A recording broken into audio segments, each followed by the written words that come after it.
Ad Agrigento, al Teatro Pirandello, debutta la 3 giorni della 52esima edizione del convegno di studi pirandelliani sul tema "Questa sera si recita a soggetto". I 500 partecipanti, tra alunni e docenti provenienti da 39 istituti scolastici e 14 province d'Italia, oltre a partecipare ai lavori del convegno, durante il loro soggiorno ad Agrigento visiteranno anche la Valle dei Templi e la casa natale di Luigi Pirandello. Il centro organizza le giornate pirandelliane a partire già da febbraio. In queste giornate noi incontriamo i giovani che già sono state scelte dalle scuole, perché ha carattere seminariale il nostro convegno. Abbiamo visto stamattina, sono attentissimi, partecipano veramente con grande entusiasmo a questi lavori che fra l'altro sono lavori tenuti dal fior della critica pirandelliana da docenti universitari, non solo italiani ma anche stranieri, come stamattina abbiamo visto il professor Bernardi che proviene dal Canada. È stato un convegno, come dire, un po' alla memoria di Enzo Lauretta, che è stato il grande promotore degli studi pirandelliani. E poi la cosa che io trovo sempre affascinante di questi convegni, perché sono gli unici nel mondo in cui la presenza degli studenti non è, come dire, militarizzata, precettati, ma vengono avendo letto, studiato, facendo delle tesine, dei laboratori.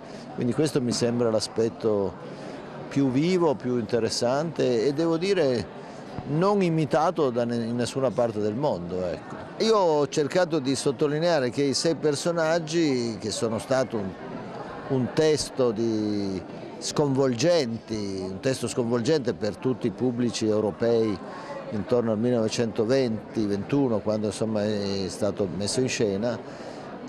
Questo testo secondo me è sconvolgente non solo per questa dinamica del teatro nel teatro, che fu una cosa nuova, ma anche perché è un testo che fra le righe porta in scena delle problematiche di tipo esistenziale molto strane, molto torbide. Io ho messo come sottotitolo, ho parlato di cuore di tenebra, come dire, c'è nella vita di tutti gli esseri umani una dimensione notturna, delle pulsioni peccaminose, delle pulsioni trasgressive. In fondo i 6 personaggi è una storia di un incesto padre-figlia, anche se viene dissimulato, nascosto come rapporto padre-figliastro. Una storia anche di pedofilia, perché ci sono delle battute molto precise di questo padre che va a cercare la bambinetta che esce da scuola e le regala dei cappellini anziché regalare delle caramelle.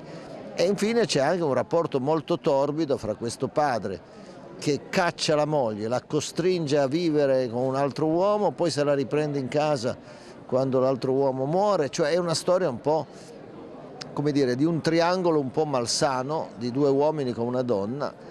E Pirandello, senza neanche farsene accorgere, ha avuto la capacità di veicolare queste cose che appartengono proprio alla modernità, nel senso che oggi queste scene appunto di marito, moglie e un secondo uomo sono scene che appartengono alla vita trasgressiva dell'umanità di oggi, ma sono modernissime. Immaginare che Pirandello le abbia intuite in qualche maniera già nel 1921 è molto sorprendente. Ecco, questo è quello che ho cercato di dire.